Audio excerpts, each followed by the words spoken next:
한일 경제 전쟁, 그중에서 가장 뜨거운 이슈를 골라서 팩트체크 해봅니다.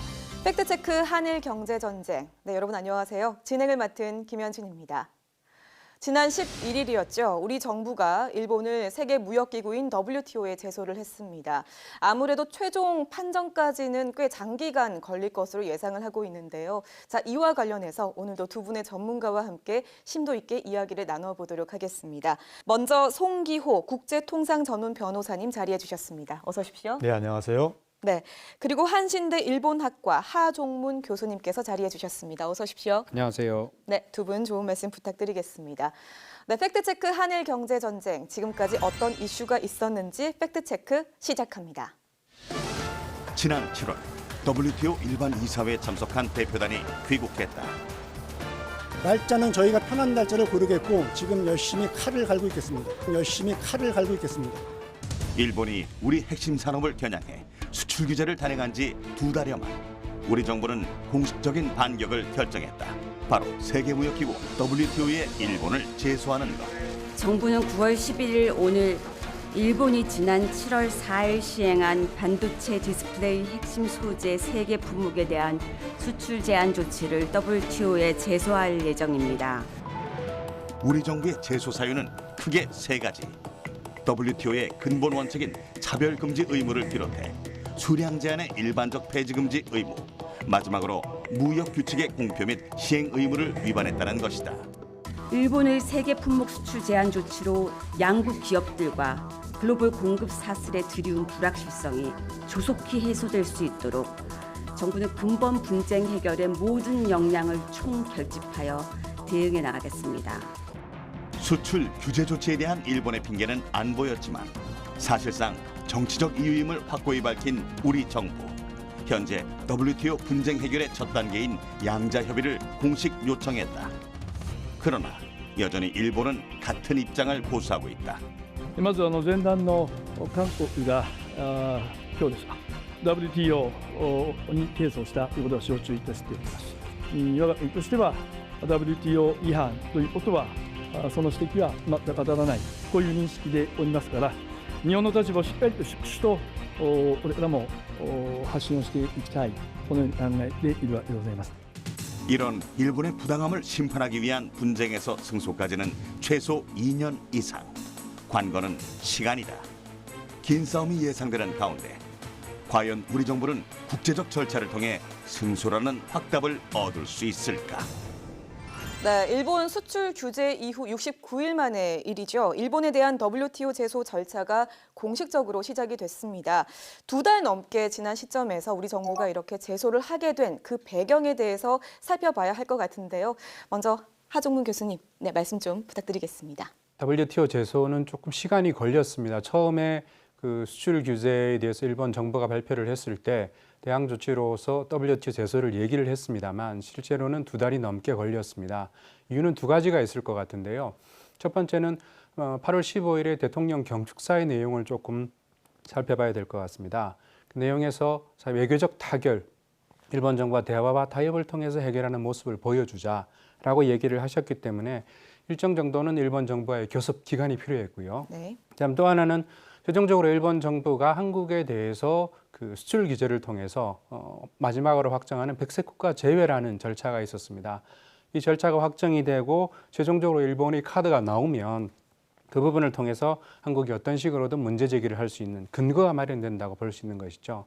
그러면서 2달이 걸린 것 같습니다. 네, 일단 근거가 마련이 되기까지 이렇게 2달이 걸렸다 말씀해 주셨는데 우리가 제소를 한 이유는 승소의 목적이 또 있지 않겠습니까? 그래서 송기호 변호사님, 우리 정부의 제소 근거를 또 짚어주시죠. 네, 이번 제소는 굉장히 필요하고도 또 적절했다라고 봅니다.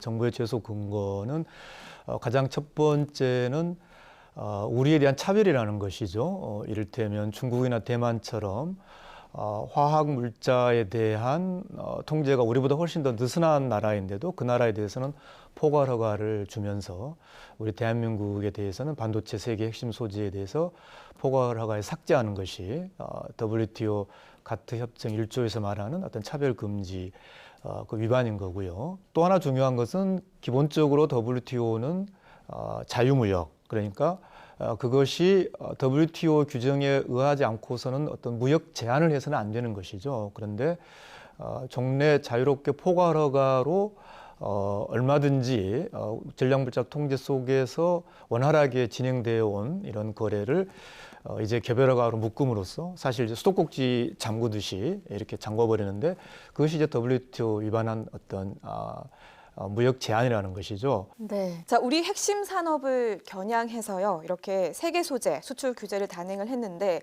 외면상 이유는 안 보였습니다만 실제로 그 이면을 살펴보면 결국엔 역사, 외교적인 문제가 도사리고 있다라고 분석을 할 수가 있겠습니다. 자, 이와 관련해서 유명희 산업부 통상교섭본부장의 이야기를 듣고 오겠습니다. 우리 대법원의 강제징용 판결과 관련된 정치적인 동기로 이루어진 것입니다. 또한 우리나라만을 차별적으로 직접적으로 겨냥해 취해진 차별적인 조치입니다. 네, 하종문 교수님. 일단 우리 정부에서 일본의 이러한 수출 규제가 정치적인 이유다라고 이야기하는 그 근거가 있죠. 예, 그렇습니다. 7월 1일 일본 정부에서 발표를 하고 7월 4일부터 시행하게 되는데요. 반도체 관련 세계 물자입니다. 근데 조기 부분에서 아베 수상도 그렇고 담당 대신이었던 세코 히로시게 두 사람이 여러 경로를 통해서 사실은 일본 정부의 본심을 이미 드러내고 말았습니다. 구체적으로 보자면 7월 3일 아베 총리가 발언했던 것이 한국이 약속을 지키지 않으니까 더 이상의 우대 조치를 할 수 없다 이런 얘기를 했었고요. 네. 더욱 결정적인 것은 그 다음 날 세코 대신의 트위터였습니다.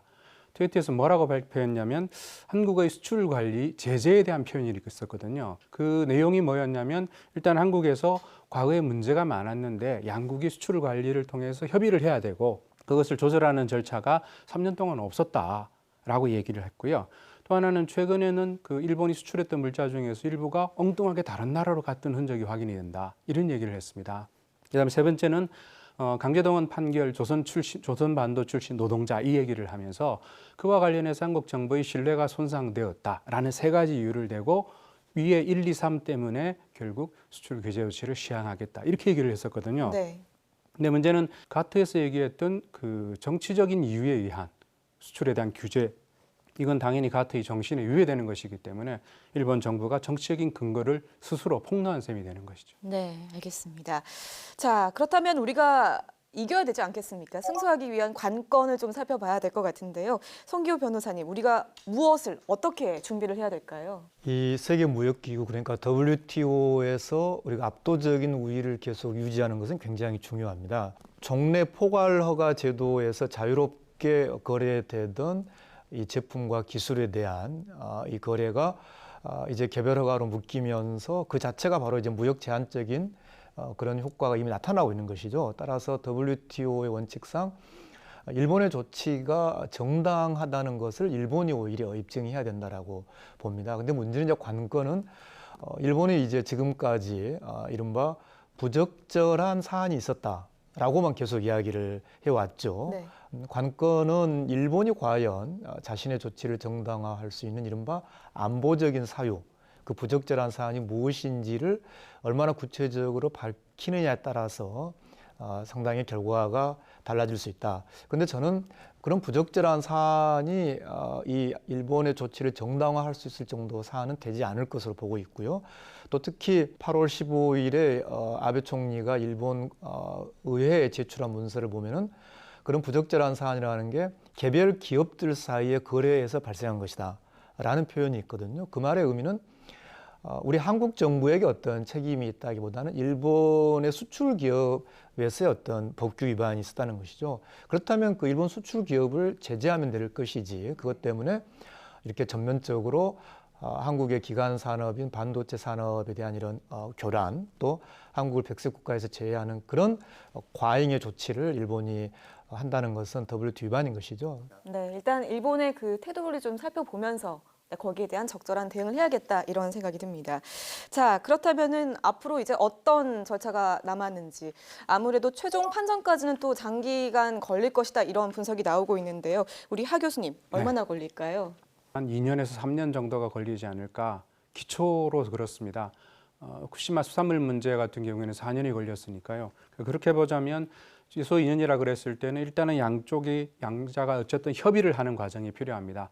근데 문제는 거기서 협의가 결렬이 되게 되면 결국 WTO에서 3명의 패널을 설치하게 됩니다. 전문가 소위원회라는 형태로 해서 거기서 심의를 해서 보고서를 제출을 하는데 그것을 양국이 받느냐 안 받느냐를 가지고 다시 나뉘게 되는데요.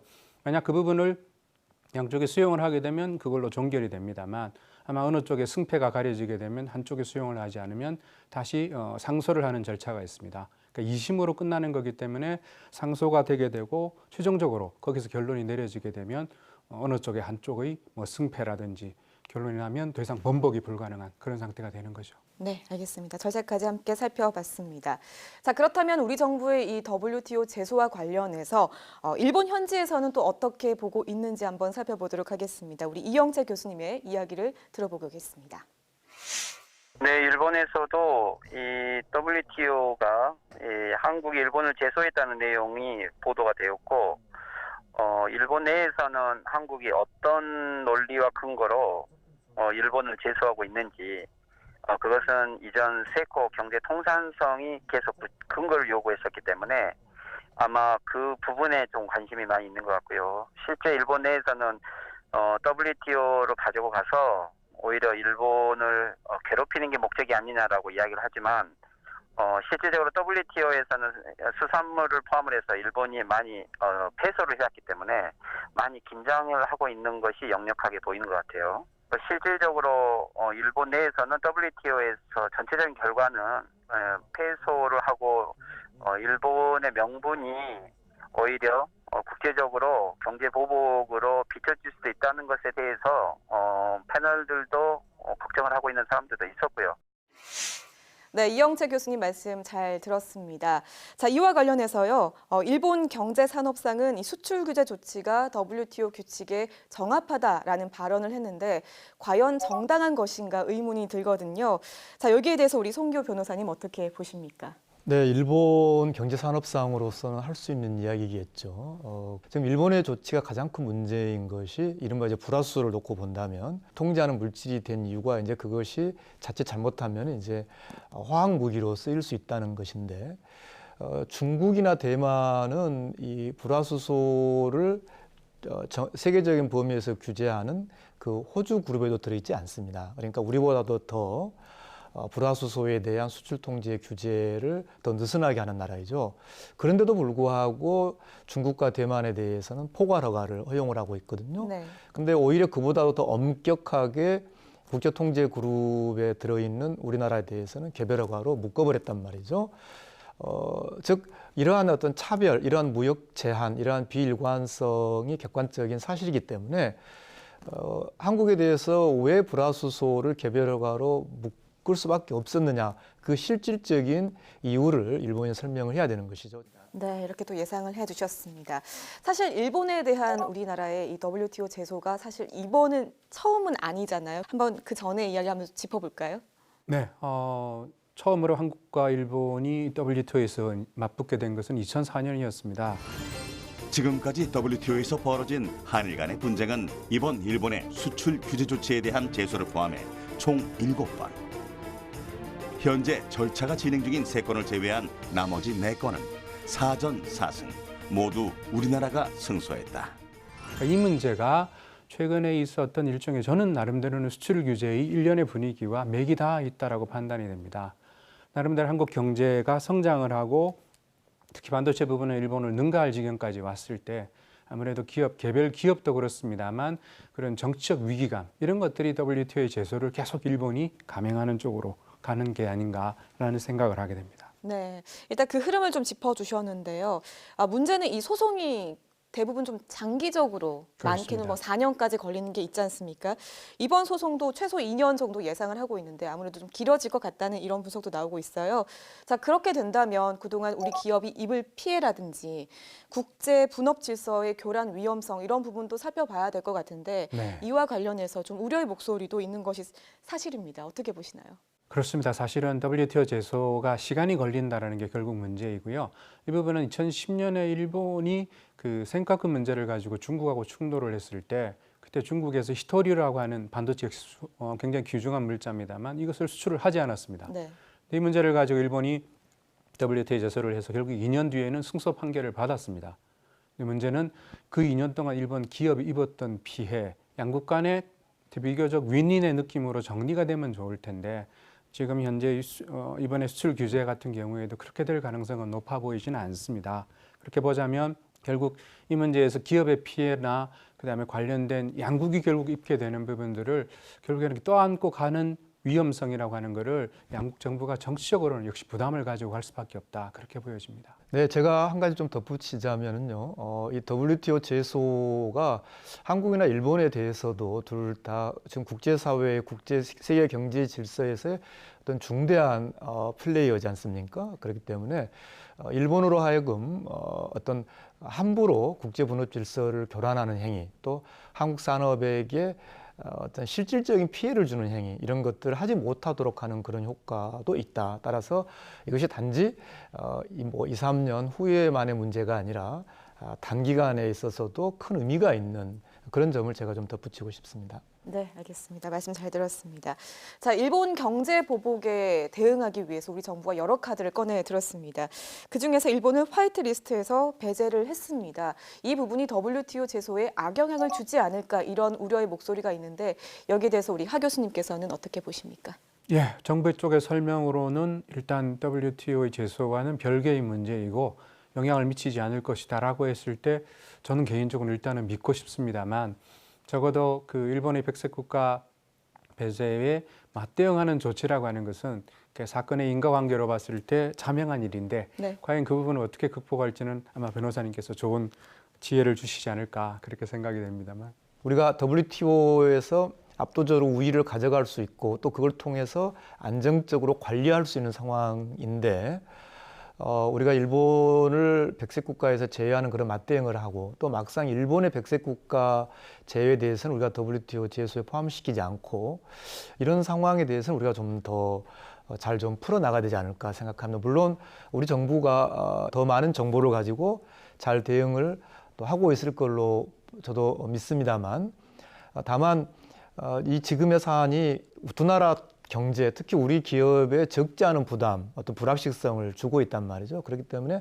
가능하면 그것들을 좀 안정적으로 관리하고 줄여나가야 되는 그런 역할도 또 동시에 해줘야 되기 때문에 우리가 일본을 백색 국가에서 제외하는 문제에 대해서는 그것이 우리 중소기업의 일본 수출에 어떤 미칠 영향 이런 것들은 우리가 좀 더 적극적으로 중소기업 대책을 세워야 된다고 봅니다. 네, 그런 부분까지 좀 고려를 해야 되겠다는 생각이 네. 듭니다. 자, 그렇다면은 WTO 제소와 관련해서 승소할 것 같습니까? 한번 전망을 좀 해주시죠. WTO 기본 원칙이 차별 없고 또 자유롭고 공정한 무역을 전제로 하고 있는 것이죠. 그리고 일본의 이 반도체 세계 핵심 소재 부품에 대한 이 갑작스러운 조치가 나왔을 때 이 마이크로소프트라든지 미국의 유수의 그런 IT 기업들이 그런 어떤 자의적 조치가 국제 분업 질서를 해쳐서는 안 된다라고 그렇게 성명을 냈지 않습니까? 네.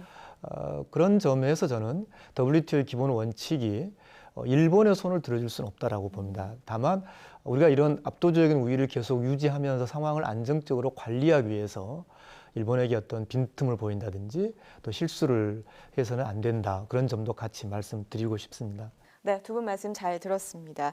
우리 정부의 이 WTO 제소로 한일 갈등 이제 정말 장기전으로 이어질 것으로 예상되고 있습니다. WTO가 최종 판정을 어떻게 내릴지 계속해서 지켜봐야 할 것 같습니다. 네, 팩트체크 한일 경제 전쟁 오늘 저희가 준비한 시간은 여기까지입니다. 시청해주신 여러분 고맙습니다.